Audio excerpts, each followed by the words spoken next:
أعوذ بالله من الشيطان الرجيم. بسم الله الرحمن الرحيم. Assalamu alaikum wa rahmatullahi wa barakatuh. To your viewers of the show, think about it. As always, if you enjoy the content of the show and you enjoy and are able to think about the different topics that we bring forward and they give you some form of education, please do hit the subscribe button, hit the like button as well, and share a comment on what else we could cover and talk about, because we want to do our research and definitely gain further education ourselves and spread awareness as much as we can. Today's topic, before I begin, I pray that Allah subhanahu wa ta'ala gives me the ability to do justice with the topic and is able to, and gives me the ability to do justice with all the topics that I talk about, because they're definitely in depth with research, and I try to bring forward as much information as I can in such a perspective where at least we walk away a bit more aware or a bit more confident, or we consolidate the information that we already have, or walk away with new information, which is education. So I always start off with a story, and I'm going to do the same thing today, but I'm going to compare two stories this time.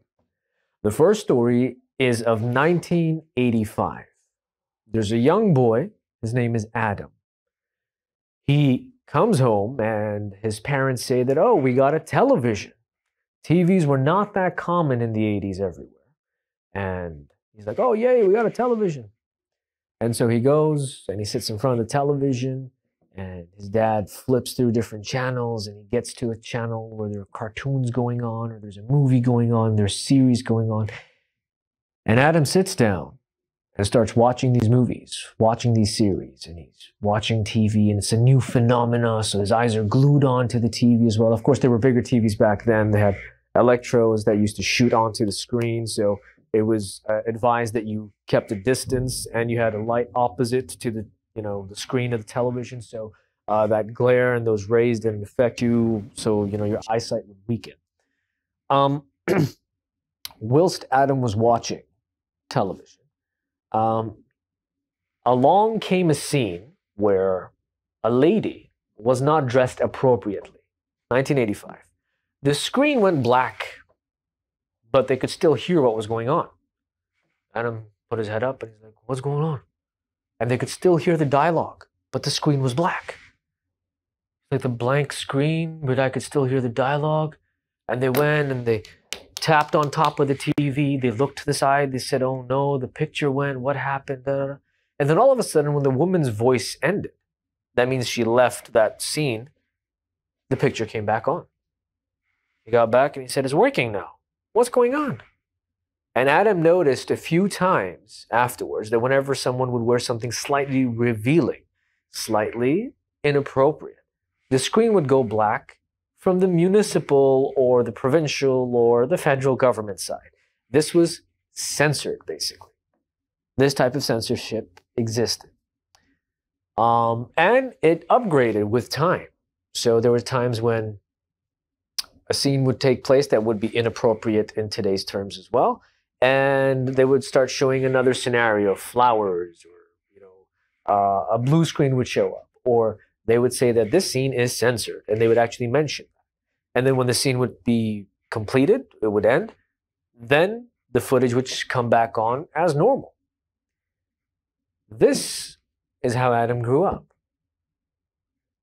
Adam, fast forward, has a son named Dawood. Dawood, in 2022, is sitting down, watching YouTube, things that you could choose to watch.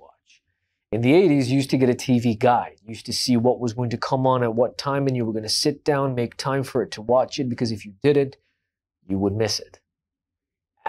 Dawood, on the other hand, has the opportunity and choice to sit and actually choose what he wishes and pleases to see whenever he wants to. So he turns on YouTube and he puts on a cartoon for kids, and Adam himself looks at the cartoon, says it's harmless, it's okay, my son is 4 years old, my son is 5 years old, Dawood is young, no problem. During the video, an ad pops up, advertisement. And the advertisement is about alcoholic beverages. And very clearly, the alcoholic beverage is being served on a beach with people wearing clothes that they would normally wear on a beach. And Dawood is sitting down, eyes open, looking at what's happening at the TV, mesmerized by what he sees, just taking in all the information, whether it be cartoons, whether it be news, whether it be whatever, and he's looking at this advertisement. Adam looks at what's happening on the TV and he quickly flips the channel and he wants to change. He's like, what's going on? And you can't even skip the ad. So Adam's like, blah! And he closes the TV.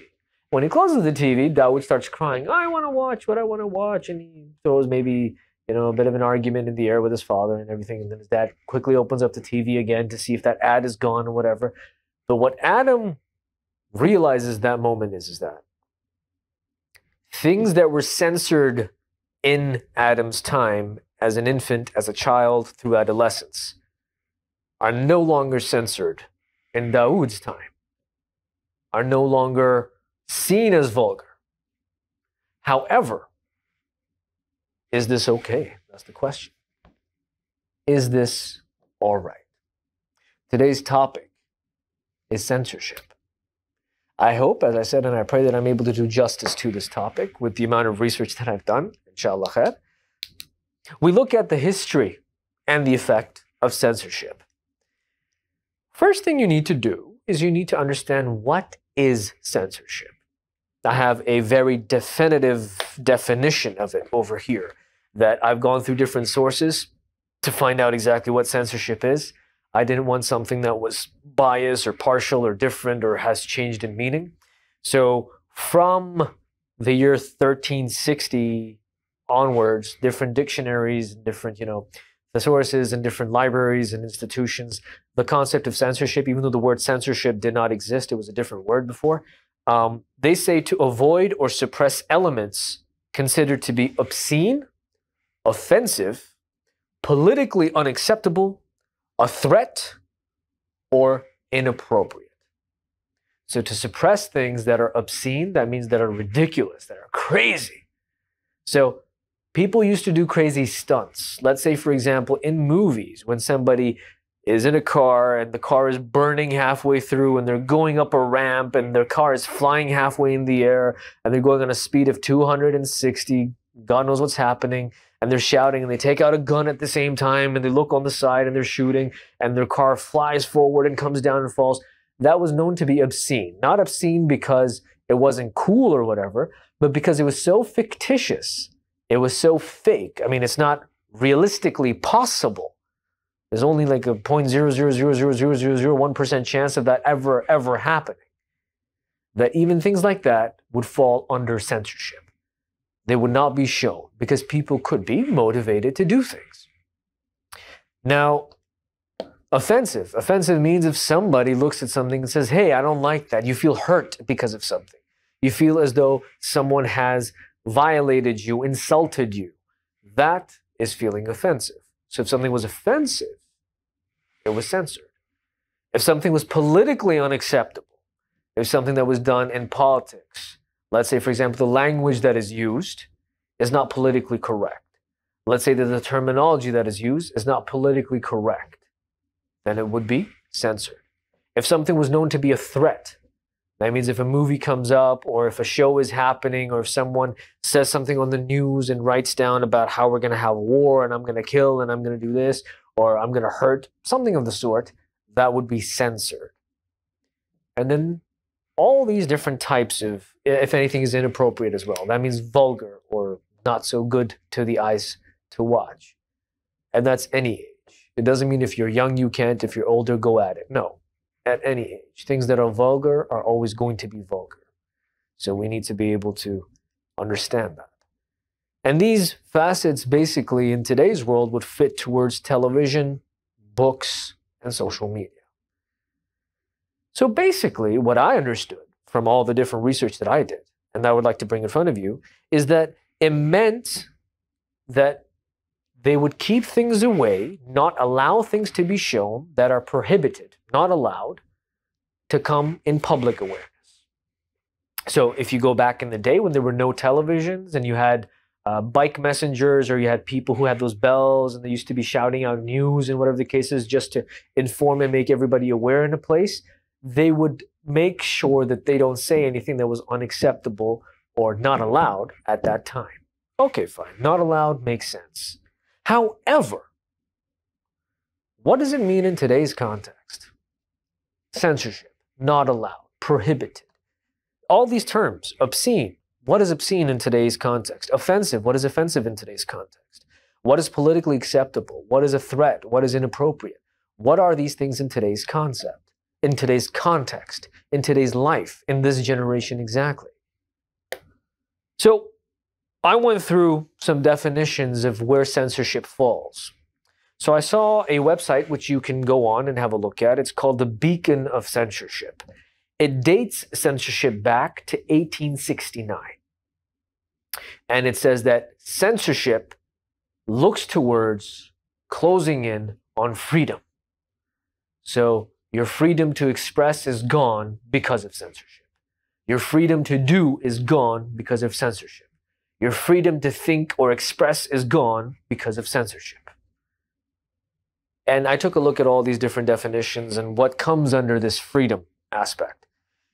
And very simple: language, education, educators, teachers and people, vulgarity, content, belief, politics, biasness. These are the 7 main things that come under freedom, basically. And they say that censorship means that you're not allowing people to show these things. So I'm like, okay, so freedom to express your religion, if it's not allowed, censorship. And people censor it. But then who's censoring it? Who's the body who's doing this? What is the situation? How does it surround itself around? So there must be some entity that controls censorship. That's what came to my mind. And so basically governments, conglomerates, businesses, companies, all of these big organizations control censorship basically. What happens is, a small example, if I own a company that makes electronic gadgets, and I am one of the top big companies in this world, and I want to crush my competition, or I want to show that my competition is not doing well, or I don't want people to pick up a fault in my product and show it, I will pay television studios, social media, Facebook, Twitter, Instagram, Snapchat. I will pay all these different facets and tell them not to show any advertisement that goes against, conflicts, or competes with my product and with my business. And so what I've effectively done is I've censored something. But I haven't censored everything. Electronics have not been censored. Mine are still being shown. So is that censorship?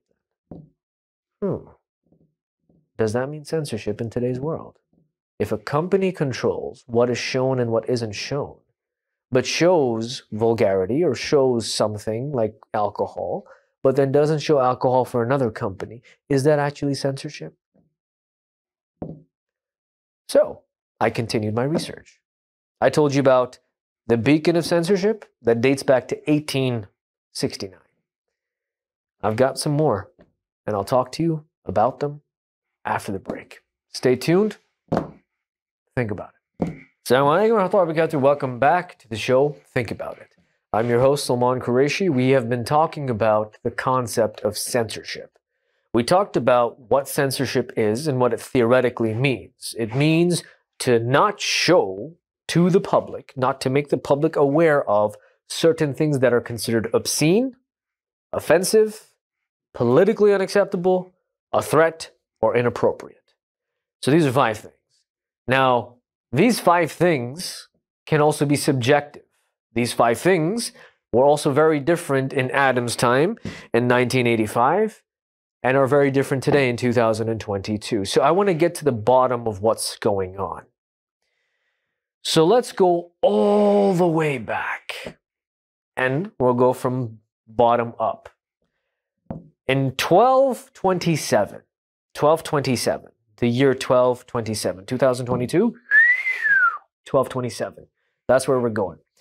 So the first ever university in the Arab world, and that was known to be the hub of education, was Al-Mustansiriya University in Iraq. So Al-Mustansiriya University, it dates back, of course, the university opened 200 years before 1227, probably around 1008, 1010. I'm not sure exactly what the date is. You can Google and find that out. It dates back, censorship, as something very different. It says that false knowledge was spread out through that time as well. Because guess what? At that time, 1227, we're talking about medieval Europe. The reason why that label medieval Europe exists is because there was a lot going on in the European continent. There were battles going on, a full Game of Thrones situation where people were being killed, kingdoms were changing, kings and queens were changing, people were very different, a barbaric time. One that I'm sure a lot of people want us to forget, and they want to forget, but guess what? History itself, tarikh, history is something that everybody should learn and understand. So too be able to be in a situation today where we can function better and have answers for the questions that we find so curious, and not just subdue or not just listen to or succumb to certain standards that have been made. That's a conversation that we can have another time. So Al-Mustansiriya University dates back the concept of censorship in their papers to 1227. They said that the concept of censorship existed before as well. Censorship basically means to veil people from things that are inappropriate. And so censorship started off in their books in 1227 by how European people would try to cut off people in Europe from the knowledge that was coming out of the Arab region, of Baghdad. And they would spread false knowledge. So it wasn't really censorship, it was some form of substitution that was going on. But they gave it the name censorship. They said that our knowledge and knowledge of life and knowledge that should be sought out and learned is censored in Europe. And so false knowledge is spread. And because of that, medieval Europe, issues, barbarism, Game of Thrones, people dying, people killing, crusades taking place, people fighting each other for centuries and centuries. We move up to that. So false knowledge is what we've kind of come down to. That's the core of it. 1647, we look at another research that dates their concept of censorship to 1647. That's a good 400 years later. This is the University of Bologna in Italy. They regard censorship as favorism. They say that's a news or something that was not favored by the leader of that time was censored, was not shown. So let's say Nero, Augustus, all these different names, Julius Caesar, we've heard of all these different people. And if you don't know about them, I'm pretty sure you've heard of Little Caesars. Where do you think they got the name from? You know, there's an Italian Roman person, and Romans have a very, very, very rich and vast history that people should read about as well. So what the University of Bologna kind of regards censorship as is that information that was not approved by head of state was not shown. So even if the information was correct, if it was wrong, if it was a propaganda, if it was politically wrong, if it was vulgar, whatever it was, if the head of state, the leader of the time, the king, so call it, all right, did not approve of it, it wasn't shown. That's what they say censorship was and continues to be till date. Then we move on to the third university that I looked at a little bit later in time, 1792, so almost 140, 150 years later. The university that everybody knows about, Harvard University, they date back their concept of censorship to 1792. So right after America was actually formed, right after they had their freedom, right after they had whatever. I'm not saying this is when the university opened. I'm saying that their research that they've done in their departments date censorship back to this specific time. So 1792 is what they date it back to. And they say that censorship was a form to keep people away from vulgarity. Vulgarity means people wearing inappropriate clothes, people speaking inappropriate language, people showing inappropriate behavior. These things were censored and not shown to shield the public, to shield people from the vices and bad things in society. Because believe it or not, if you go back to 1700s and 1800s, even up until the early 1900s, if you take a look at the history of the United States, it wasn't all sunshine and rainbows. They had issues, they had problems, they had gangs, cults, syndicates. They had a very difficult struggle, North versus South. They had, the whole concept of Yankees in the North, the whole aspect of bringing slaves from Africa, the whole abuse on the black man, the colored man, the whole pride that they had and prejudice that they held towards other people, the whole superiority complex that they grew up with, which arguably, debatably, might still exist today. Does it exist today? A lot of stories, a lot of news, a lot of articles around. I don't need to be somebody who tells you if it exists today. You should be the judge of that yourself. So, false knowledge is what Al-Mustansiriya University said in Baghdad, and it dated back to 1227. That censorship was in fact, in correct areas, they tried to censor and not show people who used to spread false knowledge. However, in other places, right knowledge was not given and it was substituted for false knowledge. So that was the idea, to make people understand and learn the wrong thing, or to save them from learning the wrong thing. That's what it dates back to, 1227. Now, I'm sure censorship happened even before that, but this is just literature and clinical research that has taken place that I'm bringing in front of you. The University of Bologna didn't talk about false knowledge. They talked about favorism. So how a person who was a leader of the time, if they did not like something or if they disapproved of something, it wasn't allowed to be made public knowledge. And that's censorship for them. We move on to Harvard University. They talk about vulgarity. Vulgarity was something that was supposed to be suppressed. 1869, beacon of censorship. The first one that I talked about, I'm coming back to it. It talks about freedom being censored. So censorship means people taking away your freedom. That's what they say. So that means it's okay to be vulgar in this case if I'm reading it. So if Harvard says that vulgarity should be censored and it should be something that people don't practice or do or is made public knowledge, but then the beacon of censorship says that censorship is taking away people's freedom, that means you want people to be vulgar, act vulgar, dress vulgar, behave vulgar, and say and use vulgar language. Okay, contradictory and weird, but okay, let's move on. The University of Bologna says favorism. So favorism means that head of state who likes something and he doesn't like something, depending on their like or dislike, something is shown or it isn't shown. And Al-Mustansiriya University says that false knowledge being spread or being stopped from being spread. Censorship should come in there. So this is the root of where censorship came from and the idea of it came, basically in modern day life. It did exist before under different names, but this is what it is today. Okay. After reading through all this, we came up with a lot of analogies and a lot of people who are doing their PhD in, agriculture, they're doing their PhD in anthropology, they're doing their PhD in psychology, they're doing their PhD in sociologies as well. And I've taken a look at different thought processes and different triangulation that people have gone through for different countries, and they've compared different continents as well. Today, out of research and to statistics and research, not from 1869 or whatever the case is, the latest one over here, but from the late 2010. So I'm saying 2015 onwards to 2020. That's the earliest that I could find. I don't know how many people are doing research of it today, but if you are, please do share your research. We would love to read it. They state that today's censorship, you put all these 5 categories in order. That means you take false knowledge and accurate knowledge, both aspects of it. Some is censored, some is not, depending on what? Favorism, whether heads of state like them or not. And based on that, they take a look at how to make people not object to them. So if I give you wrong information, you're going to be angry with it.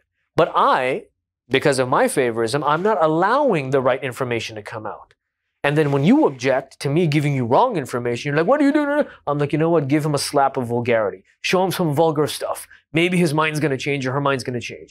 And that's what ended up happening. And because of vulgarity being common, what ended up happening? People forgot about knowledge. People forgot about root causes. They stuck to what was available and what was there at the time. And yes, people did rise against vulgarity as well, but for how long? 1985, we have Adam's example. 2022, we have his son Dawood's example. They lived in 2 different times. They lived in 2 areas and aspects and generations where ethics themselves and etiquettes were regarded to be different, had completely different definitions. In fact, something that was politically acceptable or unacceptable was completely different in Adam's time and is completely different today in Dawood's time. Something that was obscene, different then, different now. So, showing people vulgarity. And then when people would talk against all this, what the 21st century successfully did, they made censorship into something else. And it has a new name. You probably might have seen it in a few rap music videos as well, people who do this rebellious rap and stuff. And I've gone around and I've seen a few videos and I've seen how it is. It's called situational design. What is situational design? This is something that has substituted the concept of censorship.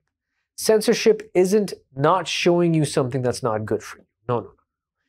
Situational design that has taken over shows you things that people think will keep you busy and not question them, will keep you busy amongst yourselves. You know, you'll show a problem happening somewhere else in another country, in another world, and you'll keep running and rolling it. So everybody's still thinking about those issues, and they don't think about the issues happening in their own country. And if somebody does dare talk about the issues in their own country, they'll give you another sector, another issue to focus on. Maybe different diversities within your country. If you have people who come from Pakistan and India, make them fight each other. If you have white and black people, make them fight each other. If you have people who are from Asia, Japan, and China, make them have a conflict or two. So they would keep you busy thinking about something else. So instead of censorship, they started using situational design. And then what ended up happening is, to top it off and coat it off, if you take a look at Generation Z and you take a look at a lot of the millennials right now too, something has happened to their mindset that is twisted so much so that the concept of genders are changing as well now. So issues that didn't exist 20 years ago. If 20 or 30 years ago I walked into a store and I said that I'm not a man and I'm not a woman, I'm a person, I would probably be laughed at. I'd probably be thrown in a mental asylum as well, because there's certain things that biology would disagree with, which is science.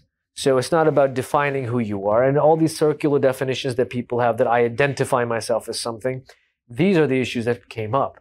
Now, those people were put down a path to argue about this nonsense and put down that road to think about all this obscenity and all this vulgarity that is no longer censored, that is okay for the head of state, because it keeps everyone's eyes and mind and focus away from their practices, away from the atrocities happening in the world today, away from the atrocities happening in Palestine, in Syria, in different countries along Africa, in things that have happened in Kosovo, in Tanzania, the massacres and different things taking place in Libya, the issues that are happening in Kashmir, the issues that are happening in southern European countries, the fact that Sri Lanka has issues right now and they couldn't afford water. People in their homes could not afford water for their grocery. They raided the presidential palace. These issues that exist, they want to keep your mind off of them and feed you something else. And that itself is, in essence, censorship, to make you think about something else. So when I was growing up, something being censored was something that was vulgar, bad, had bad language, and refrained me from making my mind dirty. Simple as that. But today, that's not censorship anymore. You open up YouTube, you open up shows, you open up kids' channels, they talk about all kinds of obscenities. They talk about all kinds of things.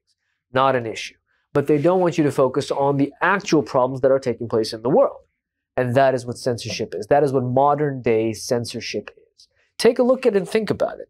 Compare past to present. Language. If you open an old movie, a 1930s movie, I'm a huge fan of Clark Gable. If you don't know who Clark Gable is, you could check him out. He was a very, very, very big icon when it comes to acting. Marlon Brando as well. If those of you don't know Marlon Brando, take a look at Godfather, the Godfather trilogy. Of course, he was there in Godfather 1. And 2, Robert De Niro played his role. But at the end of the day, I like old movies. So black and white as well at times. Take a look at the language that is being used there. Even when they're being mean to each other, even when there's an intense scene happening, what language are they using? They represented themselves in a way and in an ethic or in a manner that was still not repulsive. Today, look at the language that is being used, even just to joke. Huge difference. Take a look at education itself, education systems in the past. I'm not saying the content of education. No, no, no. I'm saying the system of education. Take a look at where teachers were in society and what their respect was in society back in the day with the respect that they have today. Take a look at vulgarity. What was known to be vulgar in the past and what is known to be vulgar today. And the threshold for people and how tolerant people are towards vulgarity today and they were in the past. A very vivid example, I'm sorry to bring this forward to you, but 30 years ago, 20 years ago, when I was a child, and if I was flipping through channels and a woman showed up in a bikini, that was a problem. Our hearts would jump up to our throats. We'd try to close the TV and we'd try to change the channel, flip before somebody came. Today, not so much. We've become desensitized to things. So that's another facet. What has happened is censorship has changed into something called situational design. What does situational design aim to do? It aims to desensitize you from world issues. 30 years ago, 40 years ago, you heard about a bomb blast. You heard about a shooting. You were like, oh my God, what do I do? How do I help? Regardless of where it was in the world. Today, people die every day, and we think to ourselves, what else is new? Desensitizing yourself from it. I remember I had a friend of mine who was a reporter, and when he started reporting, he was asked to go into places which were war-ridden, and there were actual war zones. So he used to go and make videos with a team and take a look at missiles being blown, shots being fired, wearing all that armor, being a part of, his news agency and his media corp. And he said that after a few years, I remember I went to a scene where there was a child on the floor who was blown open. Palestine, in the Ramallah, blown open. And he was looking at it, they were making videos, and it was like, oh, could you take a video from the side, take the picture from the left. And he's like, when people were talking, I realized how desensitized we were. This was a child. And he said, I turned around, and I was walking, and behind a few wrecked cars and debris of God knows what, there were some other bodies. And I turned around and said, hey guys, there's another shot here. These are human beings who have died. Hey guys, there's another shot here. We've become desensitized to a lot of things. And we need to trace back what is happening. That means censorship is no longer the censorship that it should be, ideologically, theoretically. Practically, it's become just a way to keep you busy and focus on miniature issues or focus on things that were never issues to begin with, and they're made up into issues, just so someone can hear themselves speak and feel important. Same things happen in politics. Today, news is censored around the world when it doesn't favor a certain political party or entity. That's why we don't get much news of what's happening in Palestine. But thank God for social media. In this case, people have videos that they upload on social media all the time of what's happening, so we get the ground reality. Is it not true that Israel took down Al Jazeera's main office in Palestine, in Gaza? It did happen. Is it not true that today in Pakistan, they're trying to close down Airline News? It is happening. Who's to say who's right and who's wrong? Censorship is a situational design that makes us desensitized. Think about it. Thank you for tuning in. Subscribe if you like this episode and you like the other episodes that we've done. Take care. Make dua for yourself, make dua for me, make dua for the entire ummah, make dua for those people who are not Muslims, that Allah subhanahu wa ta'ala gives them hidayah. Make dua that a better tomorrow will come. فَإِنَّ مَعَ الْأُسْرِ يُسْرًا. Verily, with hardship comes ease. May Allah bring ease in all of our lives. Ameen ya Rabb thumma ameen. Assalamu alaikum wa rahmatullahi wa barakatuh.